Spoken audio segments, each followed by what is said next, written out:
Estamos en la última entrevista del día y está con nosotros el filósofo, escritor Axel Kaiser. Gracias, Fernando, un gusto estar acá. Estuviste toda la semana pasada, pero de moda en las redes a raíz de del diálogo con Mario Vargas Llosa.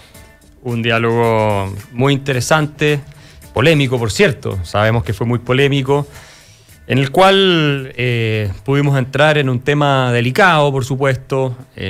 Yo he dicho ya en alguna entrevista que creo que una pregunta que le formulé en ese caso ahí en el Hotel W pudo haber sido formulada de mejor manera, para que fuera más claro lo que yo estaba intentando decir, y la verdad es que sí, la hice también un poco a propósito provocadora, porque creo, Fernando, que la realidad que estamos viviendo es muy provocadora. Hace poco tiempo, y por eso me gustaría ir al fondo de este tema. A ver, dale. Salió en la tercera salió un informe, ¿no es cierto?, una nota, que hablaba de cómo los alumnos de octavo básico en Chile, una mayoría, casi un 60%, preferirían vivir en una alternativa autoritaria a una democrática si ésta provee de ciertas condiciones y beneficios. A eso se suma un artículo del Foreign Affairs, que lo iba a traer, pero se me acabó la tinta en la impresora, lo estoy imprimiendo y se quedó en la mitad, que te lo recomiendo, que se llama The End of the Democratic Century, escrito por dos académicos, uno de Harvard y otro de Melbourne, si no me equivoco. El fin de un siglo democrático. Fin del siglo democrático. Y en ese artículo, que a mí me dio escalofríos, esa es la verdad, ellos sostienen que cada vez en Occidente, en democracias consolidadas, Europa, incluso Estados Unidos, la alternativa autoritaria no democrática es más popular entre la ciudadanía. Te doy números para que nos entendamos en este asunto. Okay. Dicen que si tú le preguntas a los estadounidenses mayores de 60 años, 65 años, si es importante vivir en democracia o no, el 2/3 te dice que sí, pero si te vas a los menores de 35, ni siquiera 1/3 te dice que sí. Después tú vas a Francia, Alemania e Italia, la preferencia autoritaria se ha triplicado en los últimos 20 años por regímenes de esa naturaleza. Lo mismo ocurre si tú vas a Brasil. En Brasil, el 47% de la población dice que prefiere un régimen autoritario hoy en día. Y la tesis del artículo, porque obviamente se preguntan qué está pasando, y esto es muy preocupante, es que hay primero una influencia del soft power, el famoso soft power que viene de China, de Rusia, de todas estas partes, que están ofreciendo a democracias que parecen incapaces de seguir generando esta movilidad social, estos beneficios económicos y todo eso, una alternativa que se ve como más atractiva en términos de prosperidad, de orden y cuestiones de esa naturaleza. Eso a mí me parece que es el tema de fondo, lo encuentro muy preocupante, muy provocador, y tenemos que ser capaces de conversar sin prejuicios, con mucha calma, sobre por qué hay sectores tan importantes y crecientes de la ciudadanía que ven en alternativas no democráticas la satisfacción de un anhelo, de una aspiración que no están encontrando incluso en países de Europa. Que tú dirías, bueno, los países europeos no tienen de qué preocuparse. No, sí tienen de qué preocuparse. Mira cómo ha crecido Marine Le Pen en Francia. Claro, no ganó, pero igual es preocupante el nivel al que ha llegado. Mira cómo ha crecido el movimiento de Geert Wilders en Holanda, que podría haber ganado. Fue por poco que Mark Rutte logró maniobrar para que no ganara Geert Wilders. Entonces, lo mismo la AfD en Alemania. La AfD en Alemania hoy es el segundo partido más grande según unas encuestas recientes que salieron. Es un problema gigantesco y no sacamos nada con no hacernos cargo. A mí me gustaría invitar a esta reflexión, porque todos sabemos que la democracia no es algo que está garantizado, y si nosotros simplemente decimos, no, mira, aquí hay una cosa que no se discute, y cerramos y clausuramos el debate, no nos vamos a realmente responsabilizar por el futuro de que jamás, ojalá nos ocurra, que estemos en una situación parecida de caer en una también democracia iliberal, que es otro concepto, o algo peor que eso. Entonces, pero déjame apuntar un par de cosas a lo que tú estás diciendo. Y yo creo que nadie que siga la situación internacional no está preocupado del retorno de liderazgos de extrema derecha que usan el sistema institucional y las condiciones económicas de los pueblos para intentar plantear temas que son complejos. La discriminación al inmigrante, la cerrazón de los mercados, incluso en términos, en términos económicos, la situación de transar libertad por seguridad, pública. Y el ataque a la libertad de prensa. La situación de restringir las libertades de prensa. Eso yo creo que es verdad y que está creciendo y hay un ciclo donde eso está ocurriendo. Y también conozco varias encuestas donde con sorpresa uno advierte que los públicos más jóvenes son menos apegados a el espíritu democrático de lo que eran probablemente los mayores. Pero sí creo que hay una situación distinta, Axel, cuando uno compara dictadura. La comparación de dictadura inevitablemente lleva a que uno tenga que valorar si es que algo fue menos malo que otro en los sentidos de los costos. Y los costos para las personas que lo vivieron o para las personas que estuvieron ahí... Inconmensurable. No te voy a decir un cliché como que bastaba un solo muerto, porque eso no es verdad. Un muerto puede haber. Y puede haber por error, puede haber por estupidez, puede haber por un delirio. Es como se trata eso.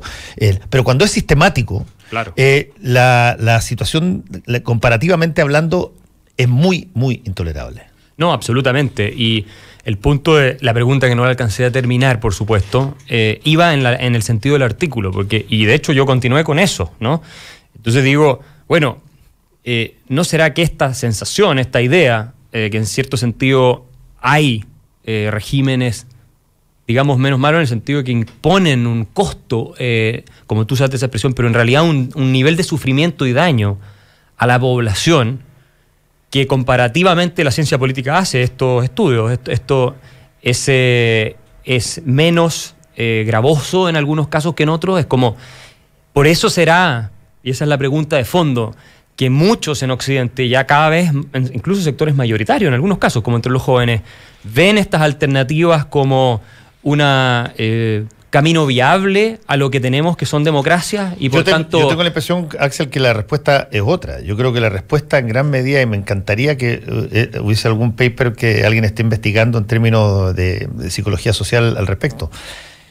Yo creo que es la tesis del Foreign Affairs. Yo creo que el 90% de las personas que consideran que una democracia o que un gobierno autoritario es preferible ante una democracia, básicamente puede opinar así porque considera a esa persona que no va a estar nunca dentro del rango de las víctimas y siempre va a estar dentro del rango de los beneficiados por ese sistema. Pues absolutamente. Y por lo tanto no te está hablando de efectivamente como quisiera que fuera su régimen. Lo que te está en términos últimos diciendo es cómo un determinado régimen te beneficia a ti. Claro. En lo personal.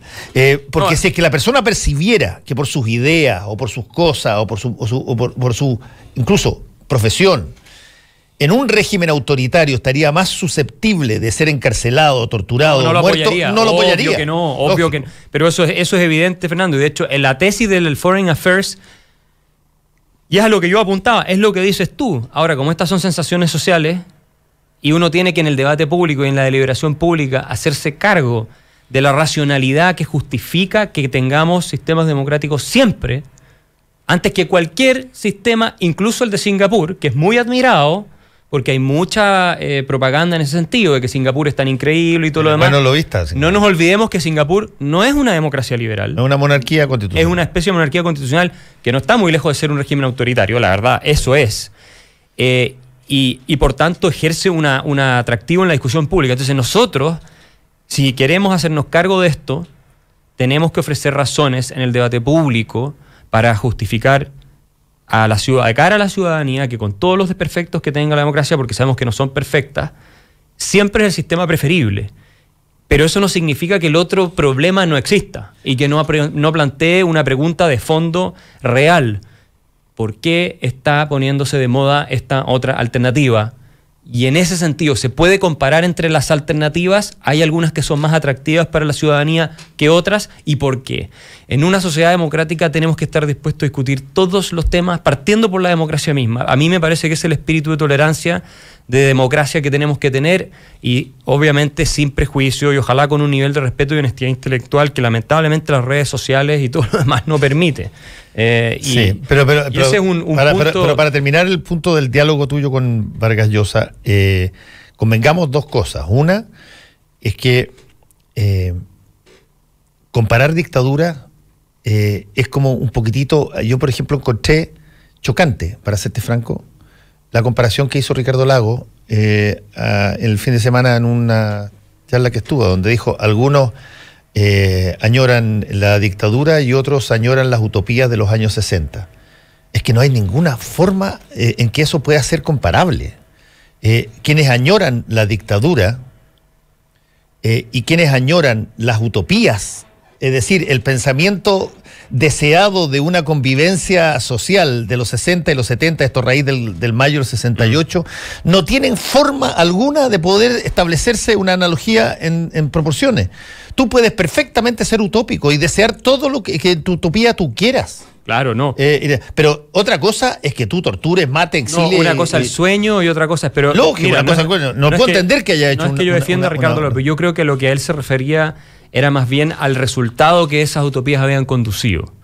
Y claramente cuando se materializan y se empiezan a ejecutar, llevan a los mismos resultados. Entonces, Ricardo Lagos es una persona inteligente y aquí hay de nuevo una frase que se puede dar a mal entender, pero a mí me parece que él lo que estaba comparando era una cosa más de facto con estas utopías que terminan llevando a esa cosa de facto, aunque sea del otro lado, ¿no es cierto? Porque las ideologías van por los dos lados, van para la derecha, van para la izquierda. Y en ese sentido me parece que si es así, si eso es lo que él pensó, la comparación no es tan desquiciada porque efectivamente lo que él está diciendo es que estas dos cosas debieran estar fuera del marco de lo que una democracia permite. ¿No? No la utopía como sueño, me refiero a... ¿Cómo estar la utopía fuera? No, pero me refiero a tratar de materializarla. O sea, si tú tienes la utopía comunista o la utopía nacionalsocialista o lo que tú quieras y la quieres discutir en los salones y todo, ok. Pero ojalá que no se haga tampoco, pero él se estaba refiriendo a utopías precisas. Él dijo la utopía de los 60 y los 70 en el marco de la celebración del 68. Esa utopía era súper clara. Era una utopía muy grande de las corrientes más extremistas y marxistas-leninistas en eso. Yo no sé si por eso él pero espérate, pero esa fue una historia de movilización social donde los muertos fueron bajísimos, donde los temas... ¿Tú crees que él estaba refiriéndose solo a ese caso o más a lo que representó en términos de validar un modelo? Acuérdate que Jean-Paul Sartre y toda esta gente estuvo muy... Puede ser pero no tenía para qué llamar la utopía. Es que la utopía es una cosa que el día que tú digas que el sueño tuyo, por muy loco que sea, el sueño tuyo está proscrito o está prohibido, tu manera de ver el mundo... No, eso no puede ser. No puede ser. No, en eso estamos totalmente de acuerdo. Una cosa distinta en lo que tú realizas es la conducta. Si tú me dices las conductas con conducta... No, por supuesto. En una de esas podría ser, pero la utopía no puede ser. Pero hay una conciencia en ellos también de que las ideas son muy poderosas y conducen a ciertas acciones. Entonces yo creo que ahí yo le doy un poco el beneficio de la duda en ese sentido. Sí, bueno, sigamos con el tema. A raíz de esto surgieron toda una serie de críticas que tienen que ver con la Fundación para el Progreso, la tuya. O sea, han surgido de antes también. Tuviste que hubo una polémica un tiempo atrás, bastante artificial, yo encuentro, sobre la institución y hubo distintas críticas que no necesariamente me parecen muy justas porque nosotros somos un centro de estudios, somos un think tank, te fijas, nos dedicamos a la difusión de ideas, tenemos mucho éxito entre los jóvenes, sobre todo. Hemos, hecho un aporte al debate público en Chile. No por eso significa que tienen que estar todos de acuerdo, al revés. El espíritu democrático consiste en confrontar posiciones que son divergentes, es parte del asunto. Hemos tratado de ser muy serios en eso. No somos un centro dedicado a la alta investigación académica, no es lo que hacemos, pero porque ese es nuestro sello, no es porque no podamos el día de mañana hacerlo, es porque creemos que tenemos que cumplir un rol en el sentido de la formación, difusión, generar actividades que llenen un vacío para gente joven que está ávida de ver otras filosofías, otras ideas. ¿Y cómo puede distanciarse o puede disociarse de alguna manera lo que ustedes hacen, el espíritu de lo que ustedes hacen con la biografía del dueño? Lo que pasa es que no hay un dueño, Fernando, ahí hay mucha mitología. Mira, déjame contarte la historia de esta cuestión. Yo estaba en Alemania haciendo mi doctorado y escribí una columna acá en el Diario Financiero, yo escribo hace mucho tiempo, y estaba de paso acá por Chile y me escribe un mail el vicepresidente del directorio hoy Y me dice, juntémonos, porque mira, estoy preocupado por lo que está pasando en Chile, a ver, me interesan tus visiones. Me junté con él, que no era Nicolás, y que es DAC.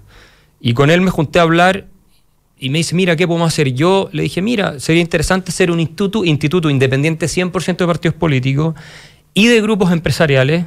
Te quiero explicar ese punto porque ahora la gente va a decir, no, pero ¿cómo está diciendo eso? Pero te lo quiero explicar, que me den un poquito el beneficio de la duda en la explicación, ¿ya? Te voy a dar una cosa que es mejor que el beneficio de la duda, que se llama tiempo. Tiempo, perfecto. Bueno, entonces finalmente le digo, mira, esto funcionó con el Institute of Economic Affairs en Inglaterra, fue el caso de Timbro en Suecia, fue el caso de Atlas y el Cato Institute en Estados Unidos. Hagamos algo como eso. Yo estaba en Alemania y la verdad no tenía muchas ganas de volver a Chile, tenía proyectos interesantes allá y me dijeron, ya, ojalá lo pudieras liderar tú. Yo volví y lo hicimos. Y dentro de las condiciones que nosotros establecimos y que yo establecí también para liderar esa institución y en la cual no me las objetaron en ningún minuto, fue total independencia de partidos políticos en el sentido que nosotros no le vamos a hacer trabajo a partidos políticos y total independencia de defender intereses económicos particulares. Ahora, a mí nadie me puede decir, a mí Axel Kaiser, que yo no venía defendiendo exactamente las mismas ideas de libertad económica, de liberalismo integral, antes de que existiera la Fundación para el Progreso. Porque tengo cientos de columnas, tengo libros enteros defendiendo esta cuestión. De partida, el Chile que viene, la fatal ignorancia, las escribí mucho antes siquiera de que existiera en el papel esta fundación. Así que nadie me puede decir que estoy defendiendo ideas porque se acomodan a grupos. Eso es total, categórico y absolutamente falso.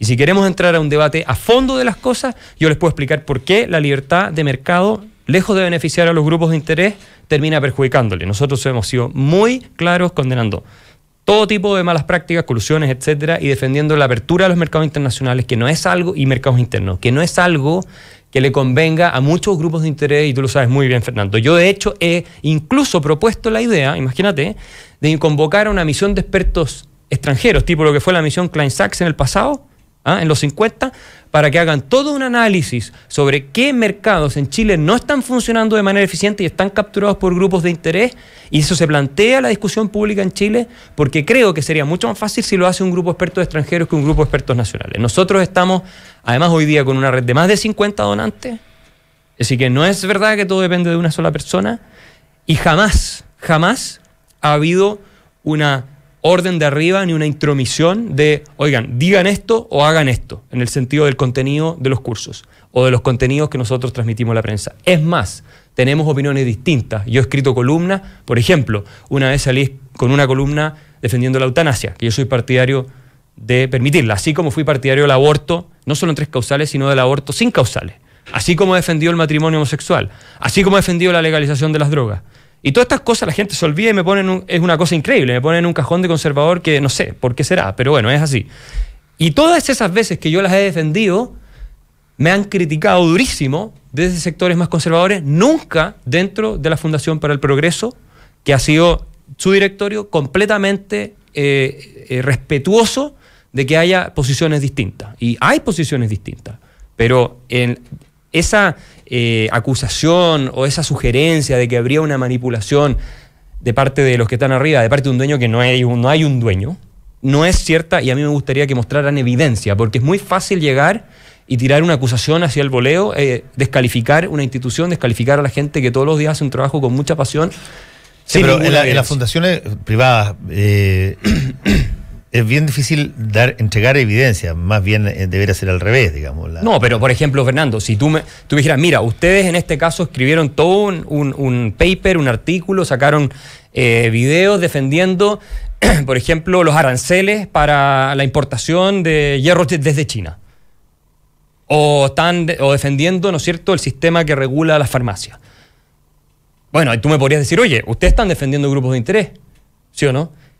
Y efectivamente hay personas en otras partes y acá seguramente también que hacen esas cosas. Por supuesto. Yo jamás, ni la Fundación jamás, ni la gente que integra la Fundación jamás ha hecho eso por un tema de principio. Y el día, te lo digo, Fernando, tú me conoces a mí, el día, yo soy en ese sentido muy claro, el día que a mí me vengan a decir eso, que no va a pasar porque conozco a la gente que está ahí, pero si el día de mañana llegara a pasar con los que están hoy o los que vengan el día de mañana, yo me voy. Así de simple. Tú tienes razón, yo te conozco, te he seguido tu retaíla de libros y de artículos. Creo que el fenómeno de lo que se conoce como liberalismo en Chile está saliendo de la parte caricaturesca y está transitando hacia una futura consolidación real en términos de el liberalismo en Chile antes de la llegada de qué sé yo, de otras instancias donde se ha empezado a generar, creo yo, una aproximación más positiva al liberalismo.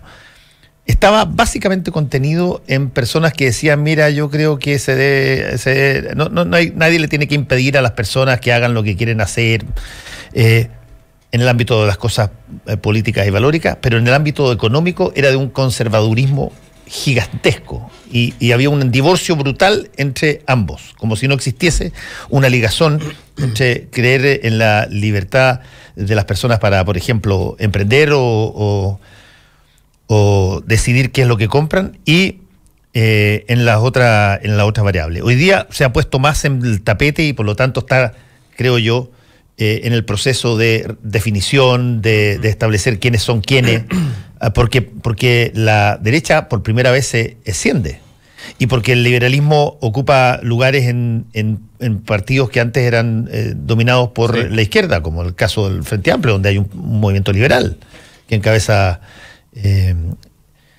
Mirosevic. Uh-huh. Y por lo tanto está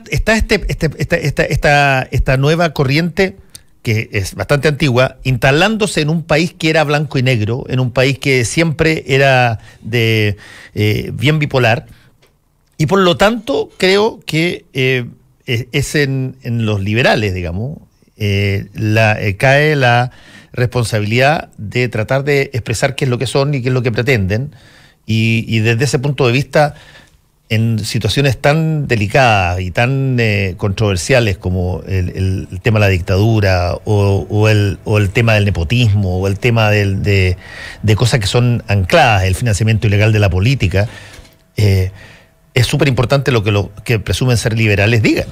Yo creo que tienes toda la razón y tenemos que ser extraordinariamente claros de una línea y categóricos, sin descalificar, sin insultar y sin despreciar a los que tienen opiniones que son distintas, porque yo, Fernando, creo en el diálogo racional. Creo que esa es la esencia de la democracia. No creo en el insulto, no creo en el ataque ad hominem, no creo en esas cosas, y es más, yo creo que en general ven mis participaciones, nunca he sido de ese tipo. Creo que hay que convencer, hay que persuadir. Si tú a la gente la persuades con buenos argumentos, la puedes subir a tu caballo. Pero si tú la maltratas y la desprecias, y al final terminas convirtiéndote en un liberalismo de élite de Starbucks aquí en Isidora, donde todos se dicen hoy que somos morales nosotros y el resto es tan malo, lo único que vas a lograr es separar las ideas que son tan valiosas para la subsistencia de una sociedad abierta de un apoyo más popular. ¿Y quién se va a quedar con ese apoyo más popular? Aquellos que dicen, yo soy el que los oigo. Mira, ven esa gente los maltrata, los desprecia. Nosotros somos los que los oímos. Y ese ha sido un error que se ha cometido en otras partes. ¿Quién es el adversario natural del liberalismo? Mira, alguien podría haber planteado hace, qué sé yo, 100 años el conservadurismo, pero hoy día, ¿quién es?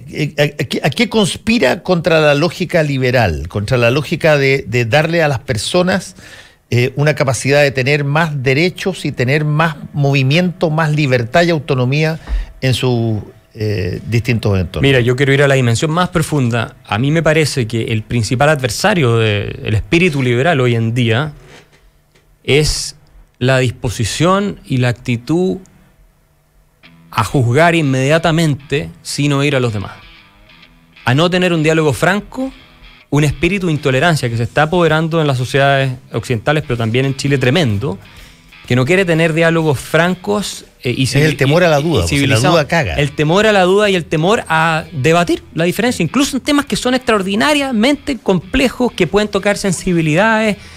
Y también ahí se ha dado un fenómeno que es que la presunción de buena fe, que es la que rige las sociedades civilizadas, que consiste en no asumir inmediatamente lo peor de lo que alguien te está diciendo, ¿ya? En darle la oportunidad de explicarse. Y en si tú tienes una duda, volverle a preguntar, en lugar de inmediatamente liquidarlo, asumiendo lo peor de lo que ha dicho.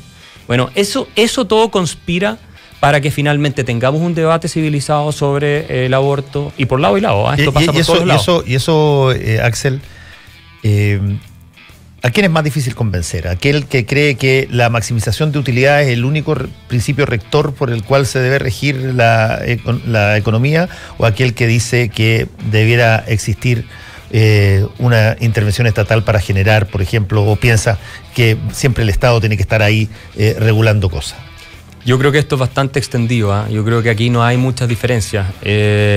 Hay por lado y lado una intolerancia creciente, y esto es típico, cuando las sociedades empiezan a polarizarse, la disposición al diálogo es cada vez menos abierta de parte de ambos sectores que están disputando los espacios de influencia, y al final se transforma en... Me acabo de leer un libro de Jonathan Haidt, que tú conoces, el psicólogo de la Universidad de Nueva York, muy preocupante, otro de los libros que me tiene muy en shock. ¿Cómo se llama? The Coddling of the American Mind. Va a salir ahora en Estados Unidos a la venta. Y él habla de que una de las cosas que está liquidando la posibilidad de que tengamos sociedades democráticas sostenibles en el futuro es la idea que se está instalando de que los que no piensan como tú son malos. Entonces nosotros formamos un enemigo a partir del que piensa distinto, lo crucificamos y se cierran todos los puentes de diálogo. Una sociedad en la cual se cierran los puentes de diálogo porque lo que ocurre es que te estás atacando desde una supuesta superioridad moral uno con el otro, te emburbujas, empieza el confirmation bias, a confirmarte todo, recibes solo las ideas que son de tu lado y empieza a crear una caricatura del otro. En lugar de acercarte, somos todos seres humanos al final, Fernando, y vivimos toda la misma sociedad. Si es que alguno de mis alumnos está escuchando este programa, la falacia lógica del sesgo de confirmación es una de las preguntas de la prueba del juez. Así que excelente. Bueno, la anticipamos acá en el programa. Atento. Axel, te quiero agradecer porque ya has estado acá con nosotros y sé que pasaste una semana penca y has tenido que darte explicaciones que yo creo que necesitabas darlas, pero tú eres de cuero duro. Yo soy de cuero duro y en realidad también hay registros históricos de todas las cosas que yo he dicho, incluso en una entrevista contigo en Tolerancia Cero, para los que tengan dudas de mis credenciales democráticas, que eso un poco falta buena fe ahí para interpretar lo que ocurrió, pero yo entiendo que mi rol de intelectual público a veces es incomodar y poner temas en la mesa que pueden ser muy, muy sensibles, y tengo que asumir el costo y estoy dispuesto a hacerlo por el bien de la democracia y por el bien del diálogo racional en este país. Gracias, Axel, y gracias a todos ustedes. Nos encontramos mañana. Chao. El secreto del éxito es vivir la vida. Baterías Hankook, mucho más. Dronestore.cl, la tienda de drones más grande del país. Presentaron Combinación Clave. Mañana volvemos para poner sobre la mesa los temas que a ti te importan. Combinación Clave, por la 92.9 y radiolaclave.cl. Somos opinión. Somos la clave. Las opiniones vertidas en este programa son de